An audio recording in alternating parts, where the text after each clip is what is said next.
Hello বন্ধুরা, আমি দেবাঞ্জন। আমার চ্যানেল স্টোরি ইন স্টিলে আপনাকে স্বাগত। 20 বছর আগে কেমন ছিল গঙ্গোত্রী কেদার বদ্রীর চতুর্থ পর্ব। 20 বছর আগের প্রথম যুগের হ্যান্ডিক্যামের রেকর্ডিং, তাকে রেস্টোর করে আপনাদের সাথে ভাগ করে নিচ্ছি। আমার প্রথম 3টি পর্ব ও এই নভেম্বর 2023-এ এখনকার কেদারনাথ ও কেদারের ডুলিতে করে নিচে নামার ভিডিওগুলি আপনাদের যথেষ্ট ভালোবাসা পেয়েছে। এবারের চতুর্থ পর্বে আমরা উখিমঠে এক রাত কাটিয়ে কেদারনাথ তুঙ্গনাথের শীতকালীন আবাস ওমকারেশ্বরের মন্দির ঘুরে সেদিনই দোগলভিটা নামের এক সুন্দর গ্রাম হয়ে চোপতা পৌঁছে উঠে গিয়েছিলাম তুঙ্গনাথে। ফিরে এসে রাত্রিবাস চোপতায়। পরের দিন চোপতা থেকে মণ্ডল গোপেশ্বর ঘুরে জেলা সদর চামলি। চামলি থেকে বিরোহী জিএমভিএনে কিছু সময় কাটিয়ে রওনা হলাম বদ্রীনাথের দিকে। চ্যানেলে নতুন হলে চ্যানেলটি সাবস্ক্রাইব করবেন প্লিজ। আমাকে উৎসাহিত করবেন আরও ভালো ভালো জায়গা, তার প্রাকৃতিক সৌন্দর্যের ছবি ও ভ্রমণের বর্ণনা আপনাদের কাছে পৌঁছে দিতে।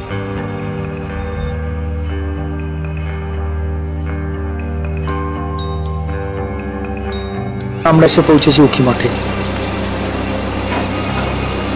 চারদিকে মেঘে ঢাকা পাহাড়, দূরে দূরে পাহাড় শ্রেণী মেঘের তুলোর কম্বল মুড়ি দিয়ে বিকেলবেলাতেই ঘুমিয়ে পড়েছে। মেঘ জড়ানো উখিমঠ, বিকালবেলাতেই সন্ধ্যের আমেজ। আমরা উখিমঠে উঠেছি ভারত সেবাশ্রম সঙ্গে। সেই সময় 2003 সালে এই বাড়িটি অনেকেই দেখতে আসতো। রাস্তা সোজা চলে গেছে ভারত সেবাশ্রম সঙ্গের ভিতর। সেই তলাটি কিন্তু 6 তলা, মানে 5th ফ্লোর। নিচের তলায় বাগান আর কর্মচারীদের আবাসন, তার উপরের 3টি তলায় বেশ কিছু দরিদ্র ও অনাথ শিশুদের থাকা খাওয়া পড়াশোনার বন্দোবস্ত। তার উপরে আমাদের মতো লোকেদের অতিথি নিবাস। রাস্তার পাশে সোজা খাদের মধ্যে নেমে যাওয়া 8 তলা বাড়িটি খুব অবাক করে দিয়েছিল আমাকে। আবার হয়তো একটু পরেই মেঘে দেখে যাবে। তার আগেই আমরা ধরার চেষ্টা করলাম ক্যামেরায়। মেঘ আর পাহাড়, পাহাড় আর মেঘ। রাতের অন্ধকারে ঠিক উল্টো দিকের গুপ্তকাশী, অসংখ্য আলোর প্রদীপ জ্বলে আছে। উখিমঠে আমাদের ভোরবেলা। চারপাশে ঘুমন্ত পাহাড় শ্রেণী, হাতের ভিতর থেকে উড়ে আসছে মেঘ। নিচে দেখা যাচ্ছে মন্দাকিনীর উচ্ছল প্রবাহের মধ্যে তৈরি হওয়া একটি কুণ্ড, আর কুণ্ডের উপরের লোহার ব্রিজ। ওই জায়গাটির নামও ছিল কুণ্ড। ওই রাস্তা দিয়েই কাল বিকেলে এসে পৌঁছেছি উখিমঠে।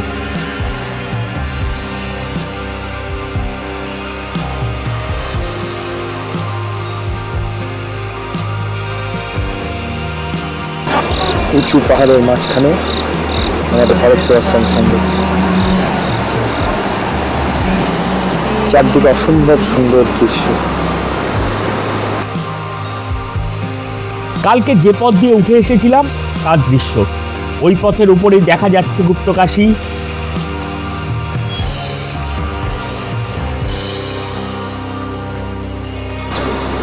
অনেক উপরে হিমালয়ের সুউচ্চ শৃঙ্গ।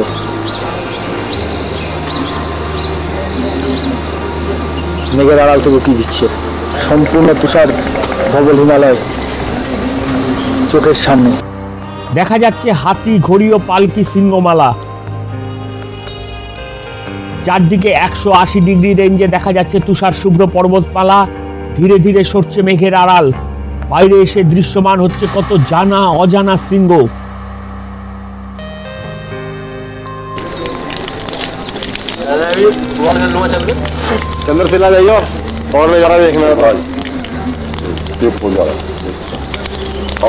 তুষার শুভ্র হিমালয়ের মাথায় হালকা রোদ এসে পড়েছে।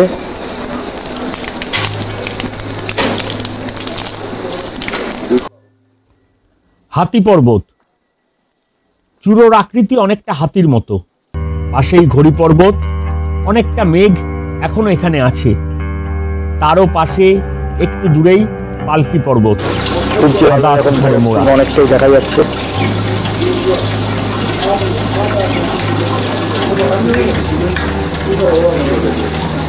আরেকটা চিল রকি দিচ্ছে মেঘের আড়াল থেকে, সকালের আলো পড়ছে।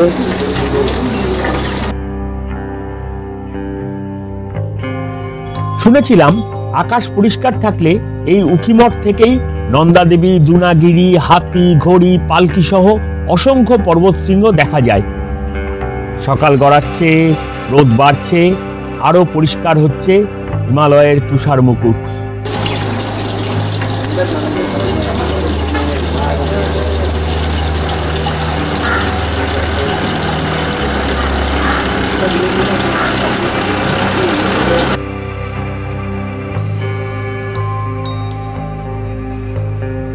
উখিমঠের সবচেয়ে প্রাচীন মন্দির ওমকারেশ্বর মন্দির দেখতে এলাম আমরা। সম্পূর্ণ কাঠ আর পাথরের তৈরি মন্দির, অপূর্ব কারুকাজ মন্দির জুড়ে। শতাব্দী প্রাচীন এই মন্দিরের সৌন্দর্য অসাধারণ, প্রাচীনত্বের ছাপ সর্বত্র।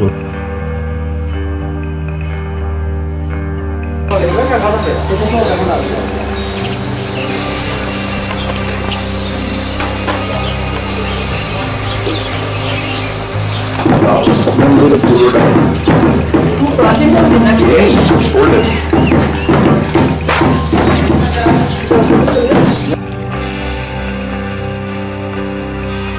মন্দিরের চত্বরে কিছুটা সময় কাটালাম, মা মাসিরা পূজাও দিল।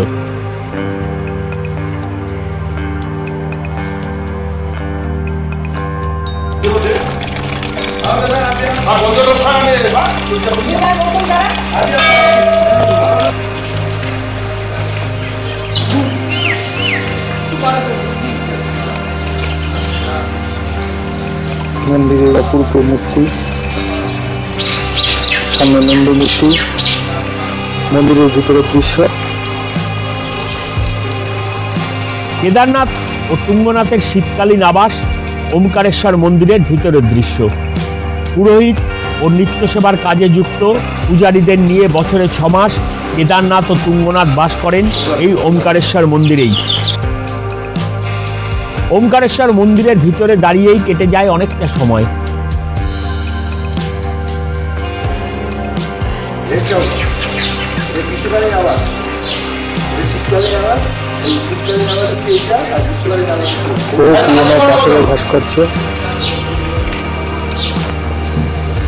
আমাদের ধামসার মতো দুমদুম আওয়াজ ভেসে আসছিল, তবে সেটা মন্দিরের নির্মাণ কাজের জন্য।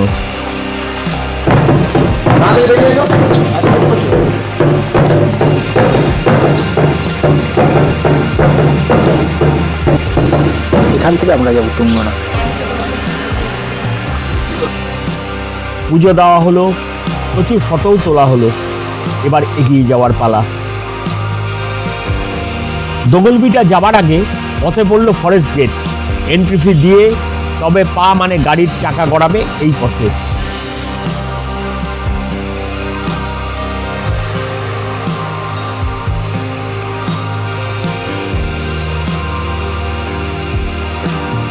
জঙ্গলের মধ্যে দিয়ে আমরা চলেছি, ঘন জঙ্গল, তার মধ্যে দিয়ে বয়ে চলেছে পাহাড়ি ঘোড়া,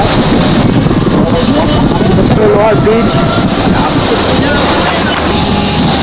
দারুণ রাস্তা, গভীর জঙ্গলের রাস্তা। আমরা দোগলভিটে এসে পৌঁছেছি। জঙ্গল চারদিকে, উঁচু উঁচু পাহাড়, এই রাস্তা দিয়ে আমরা উঠে এসেছি গভীর জঙ্গলের মধ্যে দিয়ে।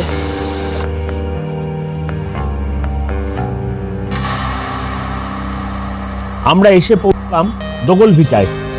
চোপতার বেশ খানিকটা আগে গভীর জঙ্গলের মধ্যে রূপের ডালি সাজিয়ে বসে আছে দোগলভিটা। ছোট্ট গ্রাম, থাকার জায়গা বলতে forest inspection bungalow, Dogalbhita forest bungalow. Permission না থাকলে থাকতে দেবেই না।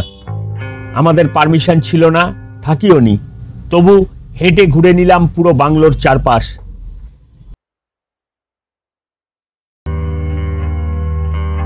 এই হচ্ছে দোগলভিটা ফরেস্ট বাংলো।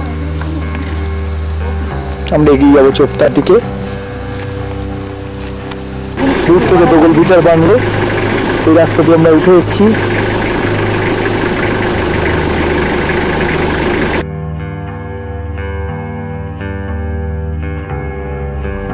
মেঘে আবছা হয়ে থাকা জঙ্গলের মধ্যে দিয়ে রওনা হলাম চোপতার দিকে। মেঘ আর কুয়াশায় ঝাপসা পথে দৃশ্যমানতা বেশ কম, রাস্তাও খুব ভালো না, কিন্তু পথের সৌন্দর্য আপনাকে মুগ্ধ করে দেবে। বৃষ্টির মধ্যে এসে পৌঁছালাম চোপতায়। ঝুঁকি নিয়ে ঘোড়ার পিঠে সেই বৃষ্টি ভেজা দুপুরেই রওনা হলাম জঙ্গল তুঙ্গনাথের উদ্দেশ্যে। পথের শুরু থেকে বেশ খানিকটা দূর পর্যন্ত রডোডেন্ড্রন বন, স্থানীয় নাম গুড়াস। কিছু পাইন থাকলেও গুড়াস গাছই বেশি। আমাদের দুজন আগে, দুজন একটু পরে যাচ্ছিলাম। পথের মাঝখানে চা বিরতি। পথ বলে যেটাকে বোঝানো হচ্ছে এটা একটা পাথর বসানো এবড়ো খেবড়ো রাস্তা, খুব পিচ্ছিল। একটু পর পর মেঘে ঢেকে যাচ্ছে, পাথর বাঁধানো পথ। আমাদের দলের বাকি 2 সদস্য উঠে আসছেন ঘোড়ায়।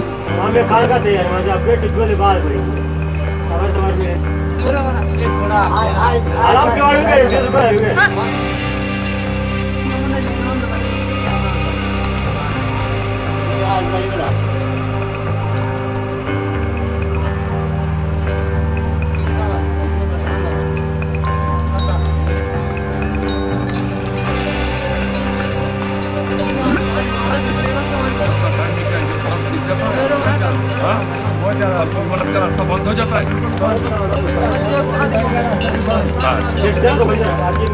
ये रास्ता भी बंद हो जाता है।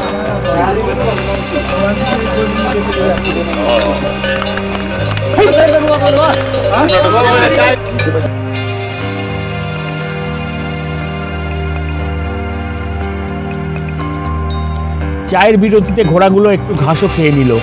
এরপরের পথ আরো কঠিন, খাড়া চড়াই, উপরের আর চারপাশের দৃশ্য ছবির চেয়েও সুন্দর।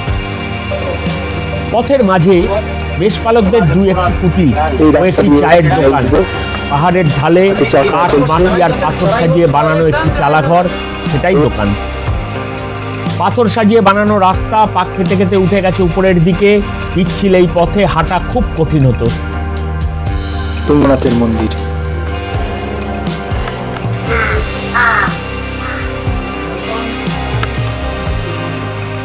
চারদিক মেঘে ঢাকা।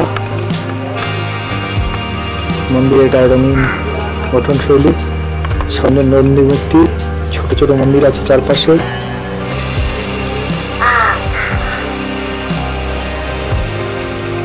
একটি মূল মন্দির ও বেশ কয়েকটি ছোট ছোট মন্দির নিয়ে তুঙ্গনাথ মন্দির চত্বর। পান্ডাদের বাড়িতে ছোট্ট ঘরে রাত্রিবাসেরও ব্যবস্থা আছে।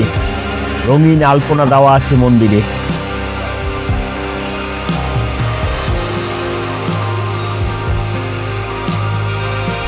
পঁচিশে সেপ্টেম্বর 2003-এর ভোরবেলা। মেঘ, পাহাড় আর রডোডেন্ড্রন বনে তখনও আবছা কুয়াশা, নিচে উপত্যকা।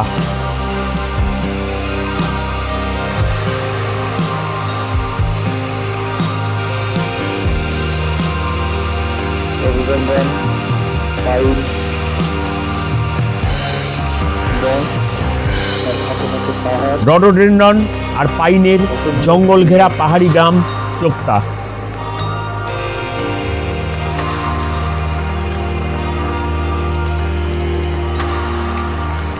মেঘ আর পাহাড় এখানে একসাথে মিশে গেছে।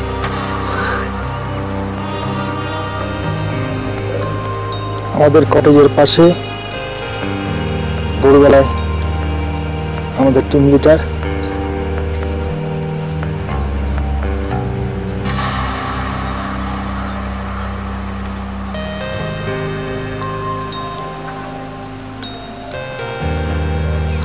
জঙ্গল, রডোডেন্ড্রনের গাছি বেশি, স্থানীয় ভাষার নাম গুড়াস।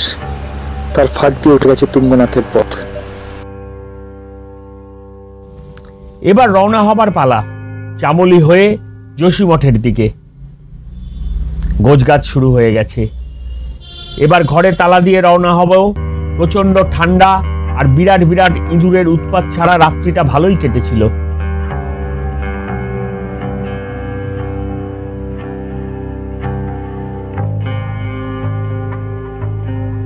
এগুলো কিন্তু গাছ নয়, মূল গাছের মধ্যে বাসা বেঁধে থাকা অন্য পরজীবী গাছ। চোপতায় পাহাড়ের কোলে এই কটেজগুলোতে আমরা বাসা বেঁধেছিলাম কাল রাত্রে। এই কটেজ দেখভালের দায়িত্বে ছিল এই পাহাড়ি কুকুরটি জিম্বো।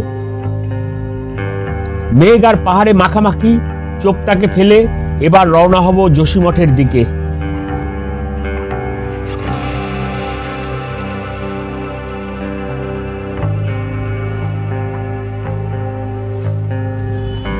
পথের মধ্যে পথের পাশে দেবতার ডুলি। অনেক উঁচু কোনো দেবতার মন্দির থেকে দেবতাকে নিচে নামিয়ে নিয়ে যাচ্ছেন সেবায়েতেরা। পথের মাঝে ডুলি থামিয়ে একটু বিশ্রাম। সেই সময়ই আমাদের সাথে দেখাও হলো, ডুলির ছবিও তোলা হলো।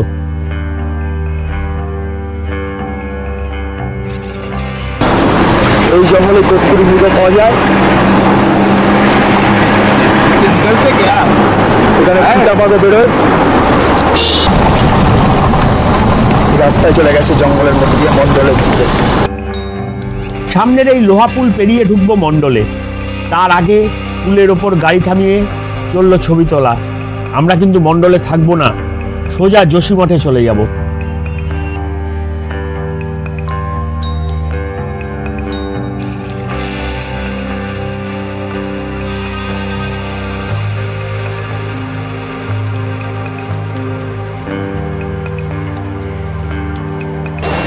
পুলের নিচেই বয়ে চলেছে পাহাড়ি ঝোড়া। কি আওয়াজ তার! কোটেশ্বরের গ্রাম, পূর্বিষ্ণু গ্রাম, পুরো বয়ে চলেছে নদী।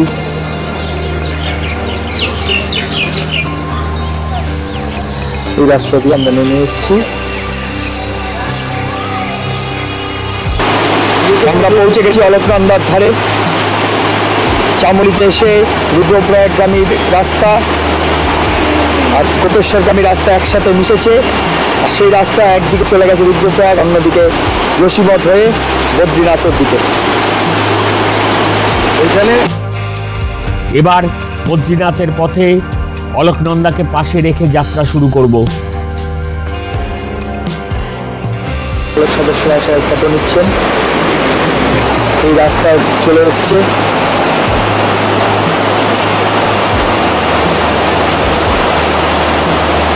রুদ্রপ্রয়াগ থেকে এসছে স্থানঘাট অলকনন্দার। এগিয়ে গিয়ে এই লোহাপুর ক্রস করে চামলির মধ্যে দিয়ে আমরা এগিয়ে যাব যোশীমঠের বদ্রীনাথের দিকে।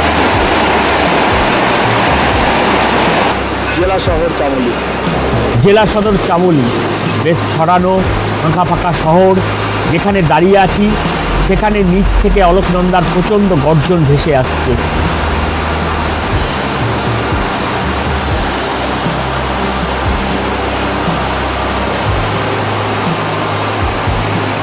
নিচে বয়ে চলেছে অলকনন্দা। রাস্তার পাশে অলকনন্দা। অলকনন্দা এখানে বাদ করেছে। স্রোতে বয়ে চলেছে গাড়োয়াল বন্দর বিকাশ নিগমের পর্যটক আবাস।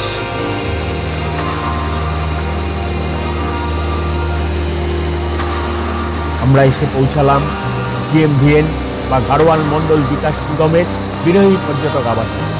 সাময়িক যাত্রা বিরতি এখানে। পাশেই বয়ে চলেছে অলকনন্দা। ভীষণ সুন্দর স্থান নির্বাচন।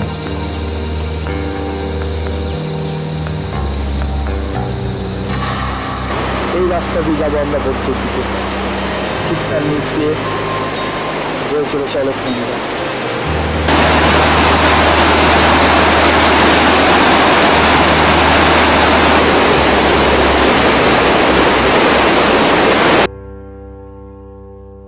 প্রচুর ছবি তোলা হলো, বিশ্রাম নেওয়া হলো।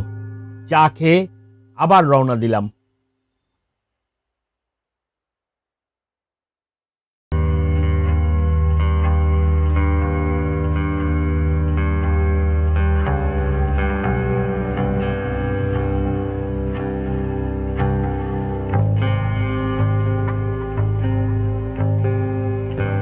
চারদিকে পাহাড়, পাহাড়ের গায়ে জড়িয়ে আছে সাদা তুলোর মতো নরম মেঘ। আর ঠিক কোলের কাছে বিরোহী পর্যটক আবাস অপূর্ব। এবার আবার যাত্রা শুরু, গন্তব্য যোশীমঠ।